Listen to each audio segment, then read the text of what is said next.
جی S herbal wholesale Ayurvedic ادویات کا قابل اعتماد مرکز تجارت کے خواہش مند حضرات کو ہم مکمل ٹریننگ دیتے ہیں۔ ہمارے ساتھ تجارت کر کے بھرپور پیسہ کمائیں۔ علماء کرام، حفاظ، ڈاکٹرز اور میڈیکل والوں کے لیے خصوصی رعایت۔ تفصیلات کے لیے ابھی رابطہ کریں۔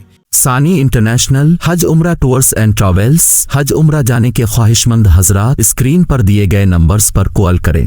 اس پر رونق افروز علماء کرام، ارباب علوم و فنون، عمائدین ملت، دانشوران قوم، سامنے مدرسہ پس پردہ تشریف فرما، عفت معاب باحیا پاک مستورات، عزیز بچوں، السلام علیکم ورحمت اللہ وبرکاتہ۔ ایک مرتبہ آقائے مدنی محسن انسانیت اپنے پیارے نبی جناب محمد الرسول اللہ پہ درود پڑھ دو سبھی حضرات، رات کامیاب ہو جائے گی۔ اللہم صلی علی محمد وعلی آل محمد کما صلیت علی ابراہیم وعلی آل ابراہیم انک حمید مجید۔ اللہم بارک علی محمد وعلی آل محمد کما بارکت علی ابراہیم وعلی آل ابراہیم انک حمید مجید۔ سب نے پڑھی بھی نہیں؟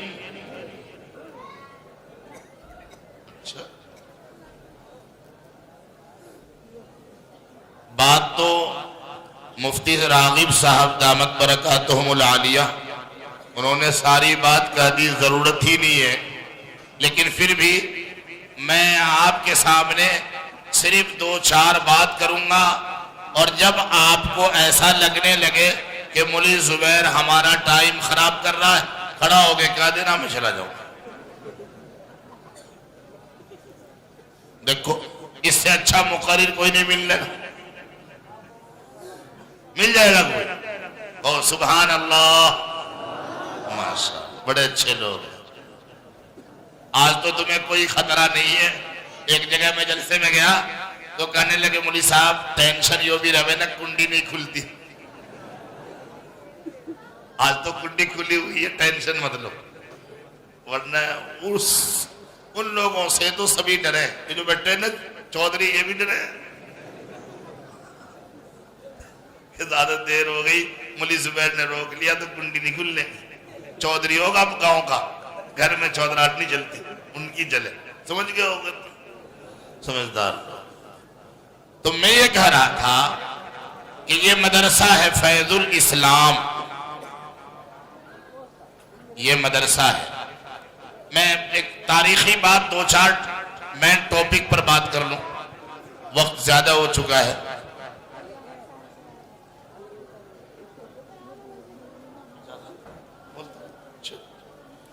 حضرت بھی تشریف لا چکے ہیں اور حضرت کے سامنے بولنا گستاخی ہے۔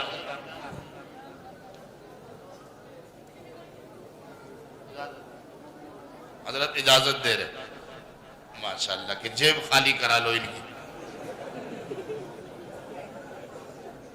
اچھا، تعجب کی بات یہ ہے کہ مولی زبیر جہاں جاتا وہاں لوگوں کی جیب خالی کرواتا، پھر بھی لوگ انتظار میں رہتے مولی زبیر آئے، لوگ انتظار کرتے مولی زبیر آئے۔ آخر تمہیں جیب خالی کرنے میں مزہ آتا ہے، ماشاءاللہ، بڑے اچھے لوگ ہوں آپ۔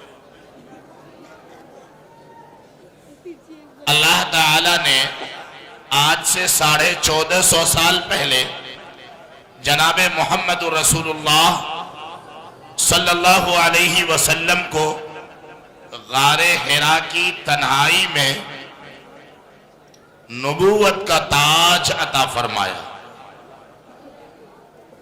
آقائے مدنی صلی اللہ علیہ وسلم نے جب اعلان رسالت فرمایا اور غار حرا سے آپ تشریف لائے، توجہ ہے، میں ایک بہت قیمتی بات سمجھا کے جا رہا ہوں۔ حضرت بھی تشریف لا چکے ہیں، وقت بھی زیادہ نہیں ہے، بھائی ایک کو کم کر دو، لوگوں کو بات سمجھ میں آنی چاہیے۔ ایک کو بند کرو، آواز سنائی دے، بالکل بند کر دو ایک کو۔ اللہ کے نبی جب غار حرا سے قرآن لے کر آئے تو سوجڑو والوں ہمارے نبی نے وہاں سے آ کر مسجد بنائی یا مدرسہ بنایا؟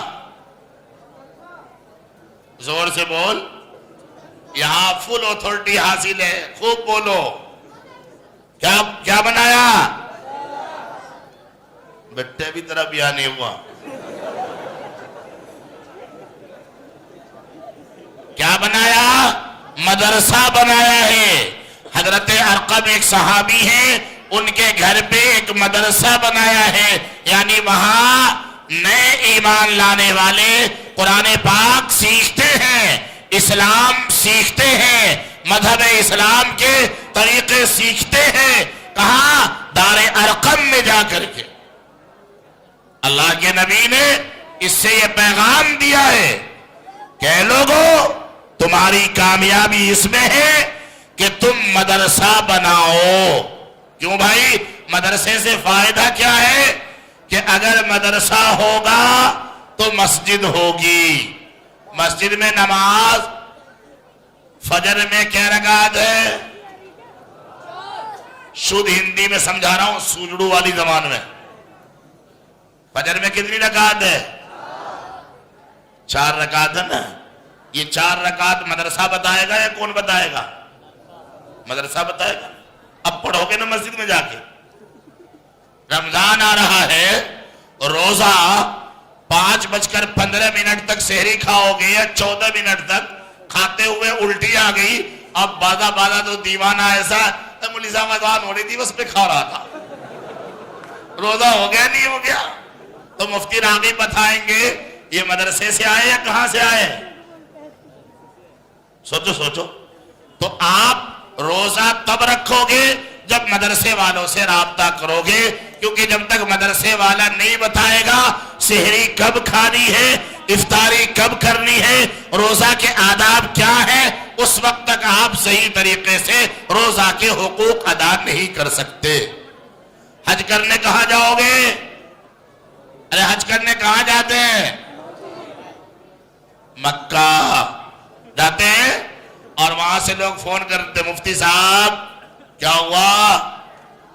تو ہوا یوں کہ احرام کھول لیا، حلق نہیں کرایا، بال نہیں کٹوائے، کھانا کے لیے مٹ گیا، بھوک لگی تھی۔ اب کیا ہوا؟ حج ہوا نہیں ہوا؟ دم دینا پڑے گا۔ مفتی صاحب یہاں سے بتا رہے ہیں، یہ میں شدھ ہندی میں بتا رہا ہوں آپ کو۔ تو حج ہو، زکوٰۃ ہو، قربانی ہو، نماز ہو، روزہ ہو، یہ سکھایا، بتایا، سمجھایا مدرسے میں جاتا ہے، اور عمل جہاں موقع ملتا ہے وہاں کیا جاتا ہے۔ یہ تمام مدرسہ ایک ایسا چشمہ ہے، مدرسہ ایک ایسا چشمہ ہے جس چشمے سے الگ الگ ندیاں نکل رہی ہیں، وہ چاہے خانقاہ ہو، وہ چاہے تبلیغی جماعت کا عمل ہو، وہ چاہے مکتب ہو، وہ چاہے مسجد ہو، وہ تمام شعبے اس مدرسے سے ہو کر نکلتے ہیں۔ اسی لیے جناب محمد رسول اللہ صلی اللہ علیہ وسلم جب مکہ سے آپ مدینہ کا ہجرت فرماتے ہیں تو مدینہ ہجرت فرمانے سے پہلے آپ نے ایک استاد کو، ایک قاری کو، ایک پڑھانے والے کو، ایک سکھانے والے کو، ایک مدرسے کا محتمم بنا کر حضرت مصعب بن عمیر کو مدینہ بھیجا ہے۔ آپ مدینہ جائیں اور وہاں مدرسہ قائم فرمائیں۔ چنانچہ مسجد نبوی بعد میں بنی ہے، یہ علماء بیٹھے ہیں، مسجد نبوی مدینہ میں بعد میں تعمیر ہوئی ہے، اور اس سے پہلے حضرت مصعب بن عمیر وہاں مدرسہ چلانا شروع کر چکے تھے۔ اور آج جو لوگ عمرہ کو جائیں گے، حج کو جائیں گے، وہ دیکھ لیں گے کہ اللہ کے نبی صلی اللہ علیہ وسلم نے مسجد نبوی میں بائیں جانب آپ نے ایک چبوترا قائم کیا تھا، اور اس چبوترے پر صحابہ کرام کو قرآن پاک کا اور حدیث کا درس دیا کرتے تھے۔ یہ مدرسے ہمارے لیے عظیم ہیں، یہ دین کے قلعے ہیں.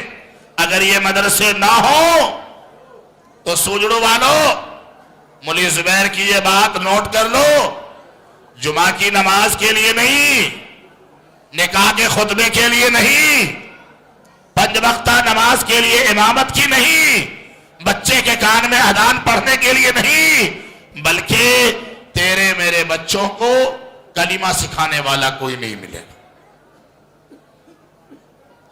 جو لوگ 50-60 سالہ یہاں بیٹھے ہیں انہیں یاد ہوگا پورے گاؤں میں مسجد میں کوئی امام عالم نہیں ہوا کرتا تھا، حافظ نہیں ہوا کرتا تھا، میاں جی نماز پڑھایا کرتے تھے. جب مدرسے نہیں تھے تو مسجدوں میں علم تر سے تراویح ہوتی تھی. علم تر سے یاد ہے؟ نہ یاد ہو اپنے بوڑھوں سے جا کے پوچھ لینا. لوگ خوش آمدیں کرتے تھے مدرسے والوں سے، حافظوں سے، کہ ہماری مسجد میں اب کی قرآن پاک سے تراویح ہو جائے، الحمدو کے الف سے والناس کے سین تک ہو جائے. حافظ نہیں ملتے تھے. آج ایک مسجد میں 4 منزل ہے تو چاروں منزلوں پہ ایک حافظ سنا رہا ہے، ایک سن رہا ہے. مدرسے میں درسگاہوں میں تراویح ہو رہی ہے، اسکولوں میں ہو رہی ہے، بیٹھکوں میں ہو رہی ہے، چھتوں پر ہو رہی ہے، بارات گھروں میں تراویح رمضان میں ہو رہی ہے. ایک سنا رہا ہے، ایک سن رہا ہے، 4 ویٹنگ میں کھڑا ہے مجھے جگہ مل جائے. یہ حافظ کہاں سے آ رہے بھائی؟ بولو کہاں سے آ رہے؟ مدرسوں سے. اور ہمارا تمہارا کام، صبح اٹھے کام پہ چلے گئے، شام میں آئے گھر میں سو گئے. ہمیں پتا ہے یہ مدرسے کیسے چل رہے ہیں، ہمیں پتا ہے کیا یہ مدرسے کیسے چل رہے ہیں. کوئی اپنے بچے کے لیے مانگنے کو تیار نہیں ہے. یہ مدرسے والے سماج کے بچوں کے لیے، غریب بچوں کے لیے، یتیم بچوں کے لیے، جون جولائی ہو یا دسمبر جنوری ہو یا رمضان کا مقدس مہینہ ہو، روزہ رکھ کر جگہ جگہ جاتے ہیں، لوگوں کی خوشامدیں کرتے ہیں کہ یتیم بچے پڑھتے ہیں، بے سہارا بچے پڑھتے ہیں، غریب بچے پڑھتے ہیں، آپ ان کی مدد کریں، ان کا تعاون کریں. اس طریقے سے یہ مدرسہ چل رہا ہے. اور سوجڑو والو، غیروں کو تو پتا چل گیا مدرسوں کا، غیروں کو مدرسوں کی اہمیت کا پتا چل گیا ہے. وہ تو چاہتے ہیں مدرسے بند کر دیں، لیکن تمہیں پتا نہیں ہے کہ مدرسے کی اہمیت کیا ہے. میں آج زبیر رحمانی کو ایک دن اس دنیا سے جانا ہے، دوبارہ ملاقات ہو نہ ہو، حشر کے میدان میں ملاقات ہو.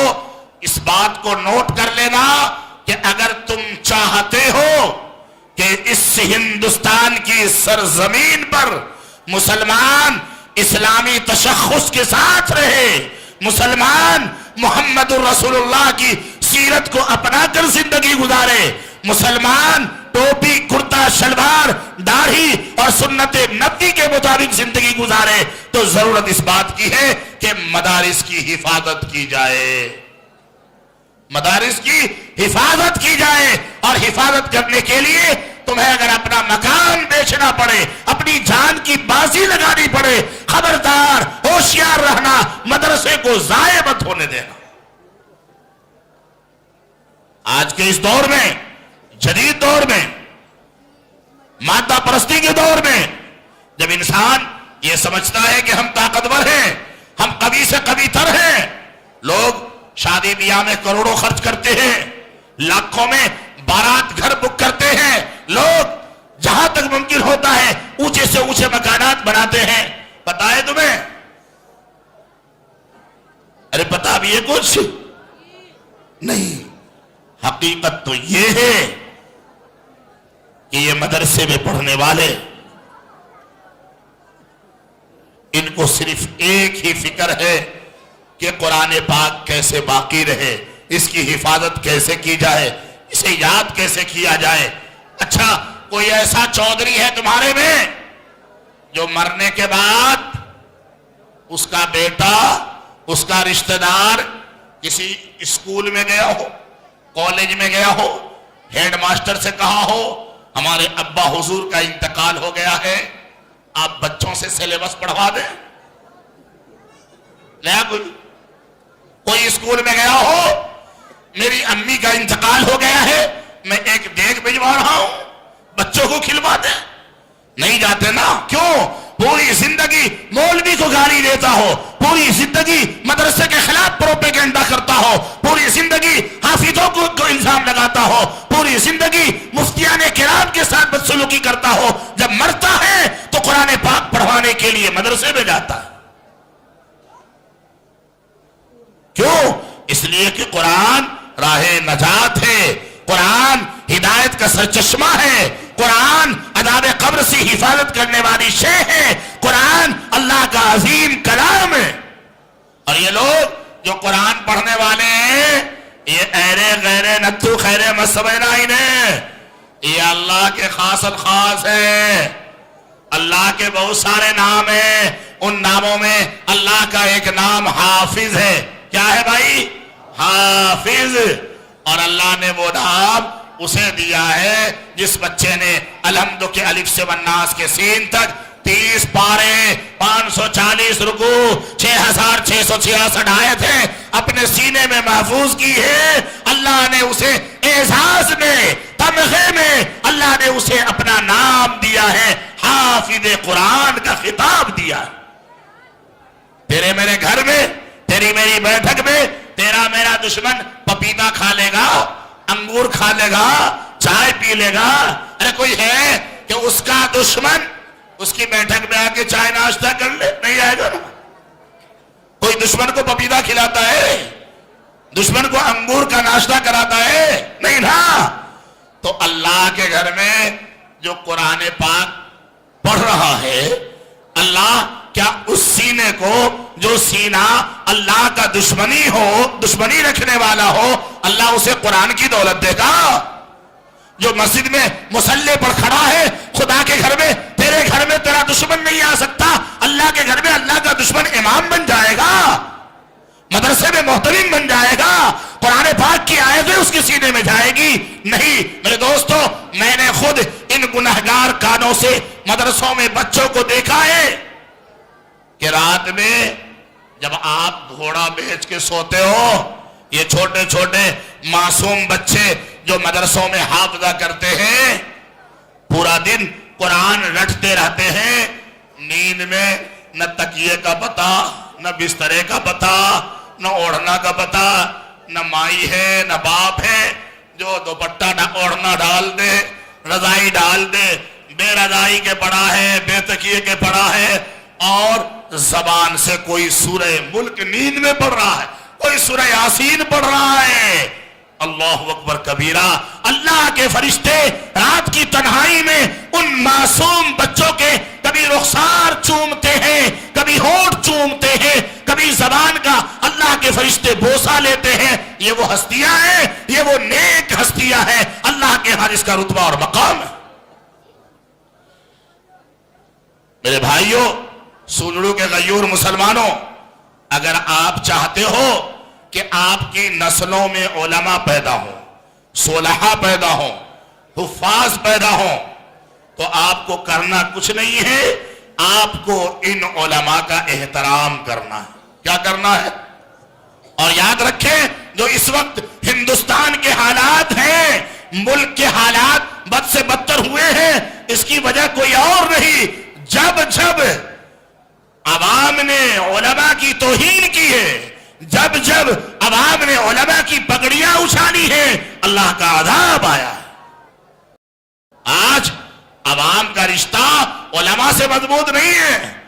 آج تو عوام یہ کہتی ہے اوفو, ارے مولوی کی ناڑ بہت موٹی ہو گئی, کھا کھا کے مال پی رہا ہے, تو مرغا توڑ رہا ہے, یہ تو وقت دیتا ہی نہیں. تیرے باپ کا غلام ہے مولوی.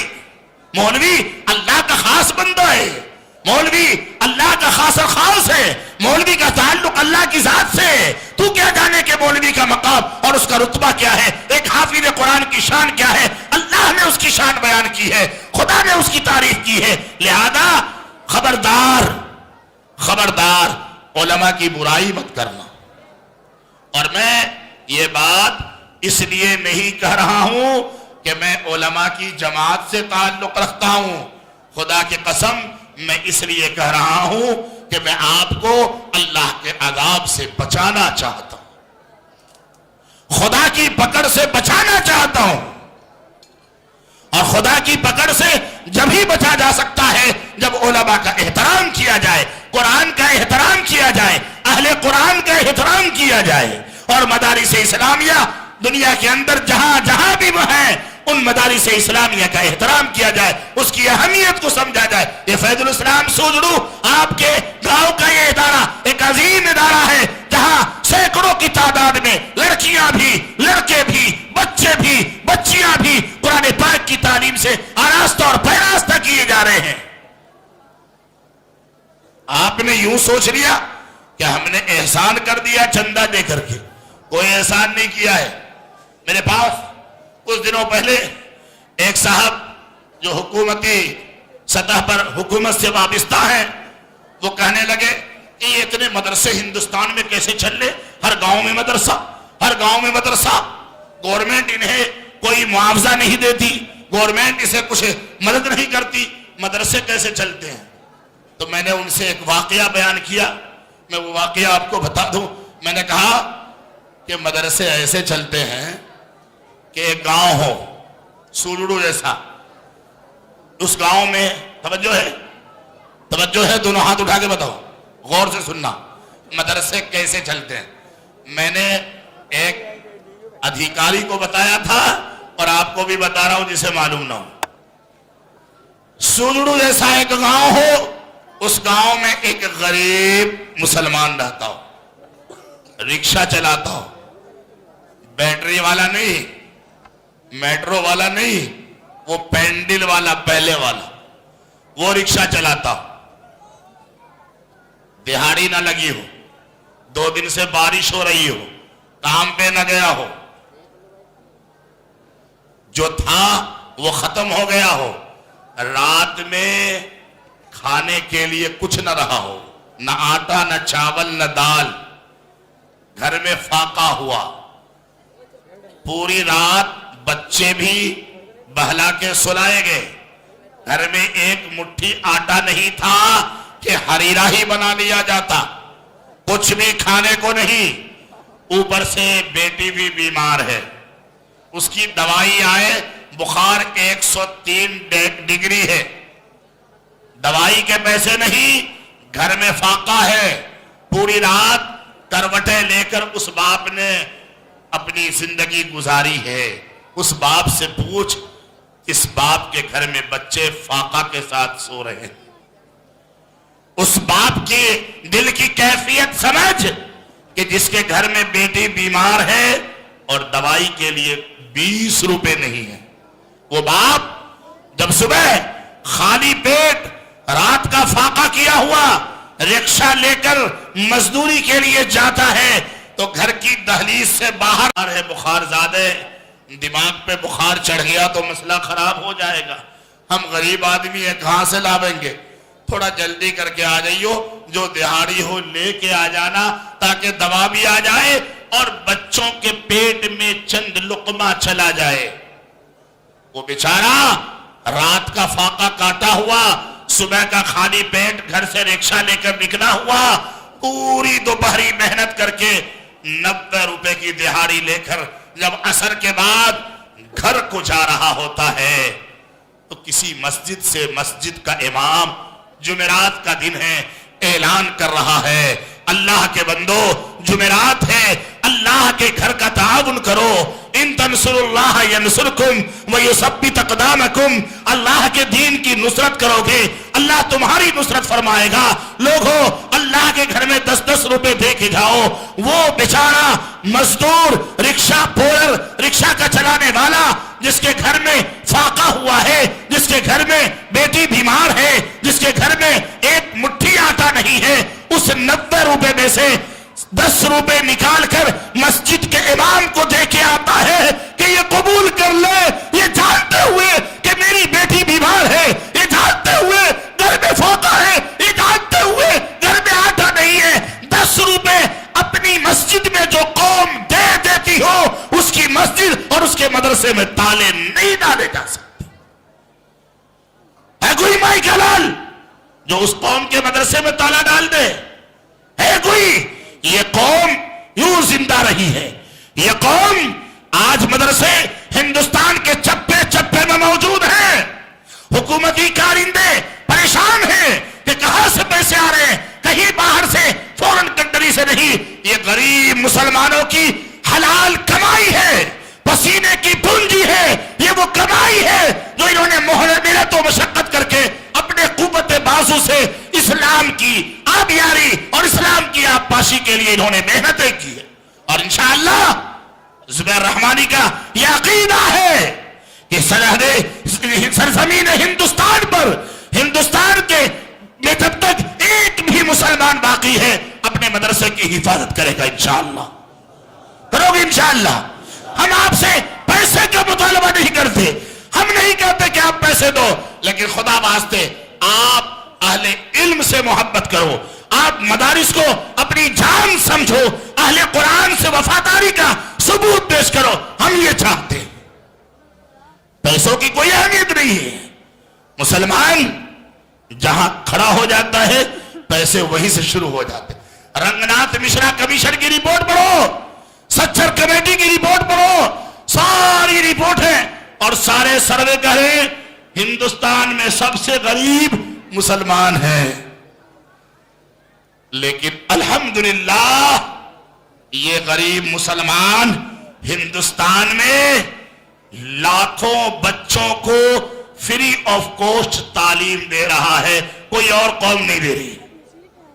مدرسوں میں بچوں کو فری میں تعلیم، فری میں کپڑے، فری میں کھانا، فری میں بسترا، فری میں بجلی، فری میں جنریٹر، فری میں کتابیں، فری میں کاپی، فری میں روشنائی، ساری چیزیں مدرسہ دے رہا ہے. کوئی کسی کمیونٹی میں جو فری میں بچوں کو تعلیم دیتا ہو. اور یہ فری میں جو پیسے آ رہے ہیں یہ آپ کے پیسے، یہ آپ کے پیسے، آپ کی حلال کمائی ہے. کوئی اور کمیونٹی دکھا دے کہ جو اتنے سارے بچوں کو فری آف کاسٹ تعلیم دیتا ہو. یہ اللہ نے اعزاز آپ کو دیا ہے، یہ اعزاز آپ کو دیا ہے. پورے ہندوستان میں کسی اور قوم کے اندر یہ اعزاز نہیں عطا فرمایا. غریب ضرور ہیں، بے بس ضرور ہیں، مزدور ضرور ہیں، ارے پینچر چھوڑتے ہیں، لیکن اپنے قرآن کے لیے جان دینے کو تیار ہیں. انشاءاللہ قاسمی حج عمرہ ٹورز اینڈ ٹریولز حج عمرہ اور دیگر مقدس مقامات کی زیارت کا بھروسے مند مرکز. حج عمرہ جانے کے خواہش مند حضرات اسکرین پر دیے گئے نمبرات پر کال کریں.